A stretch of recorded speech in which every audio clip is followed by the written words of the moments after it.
Electrical quantity series में आज हम कॉमर्शियल एफिशिएंसी के बारे में डिस्कशन करेंगे। साथ ही साथ कॉमर्शियल एफिशिएंसी का डेफिनेशन, सिंबल और यूनिट के बारे में जानेंगे। So hi friends, welcome to the technical tutorial Ashutosh architecture with your host SBZ Enath, a step ahead from imagination। अगर आप इस चैनल को पहले बार देख रहे हैं तो इस चैनल को सब्सक्राइब करने के बाद बेल आइकन में ऑल ऑप्शंस को क्लिक कर दीजिए। साथ ही साथ इस वीडियो को एक लाइक कर दीजिए। तो पहले जानते हैं कॉमर्शियल एफिशिएंसी का डेफिनेशन के बारे में, यानी कि कॉमर्शियल एफिशिएंसी क्या है।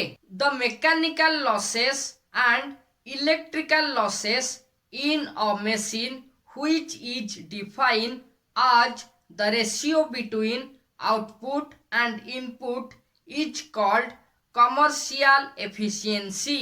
देखिए, एक इलेक्ट्रिकल मशीन में दो तरह का लॉसेस होता है, जहां पे पहला लॉस है मैकेनिकल लॉस और दूसरा लॉस है इलेक्ट्रिकल लॉस। इलेक्ट्रिकल मशीन में जो मैकेनिकल पार्ट है, वहां पे जब मैकेनिकल पार्ट मूवमेंट होते हैं या फिर रोटेट करता है, तब वहां पे मैकेनिकल लॉसेस क्रिएट होता है। जबकि इलेक्ट्रिकल मशीन में जब इलेक्ट्रिक करंट फ्लो होता है और वहां पे जो वाइंडिंग है, वहां पे इलेक्ट्रिक करंट ड्रॉप हो जाता है, जिसे इलेक्ट्रिकल लॉस कहते हैं। तो एक मशीन में मैकेनिकल लॉस और इलेक्ट्रिकल लॉस, जिसको हम एक रेशियो के माध्यम से, यानी कि मशीन का इनपुट और आउटपुट क्या है उसका रेशियो के माध्यम से निर्धारित करते हैं।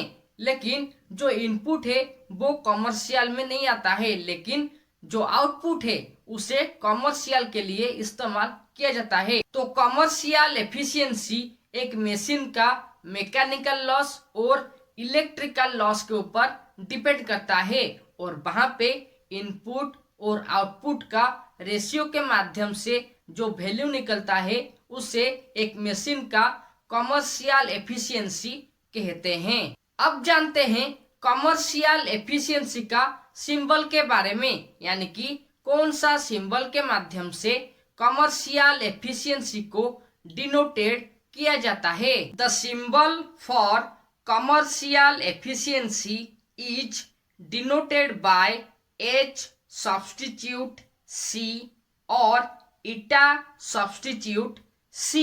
यानी कि कॉमर्शियल लॉसेस को 3 ठो लेटर के माध्यम से एक्सप्रेस किया जाता है, जो सब है स्मॉल h, ईटा और C।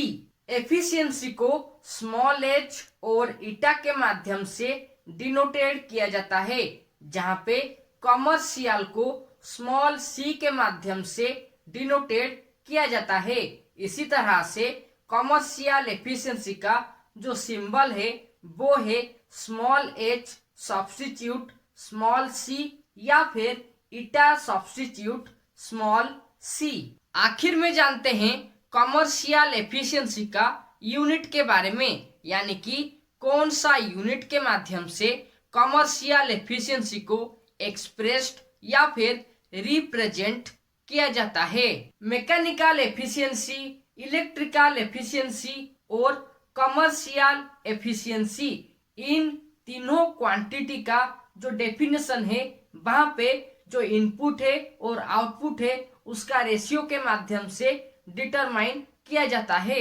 इलेक्ट्रिकल क्वांटिटी सीरीज में कोई भी क्वांटिटी को अगर रेशियो के माध्यम से डिटरमाइन किया जाता है तो उसका यूनिट होगा परसेंटेज। यानी कि उनका यूनिट नील है, लेकिन उन्हें एक्सप्रेस करने के लिए परसेंटेज का हेल्प लिया जाता है।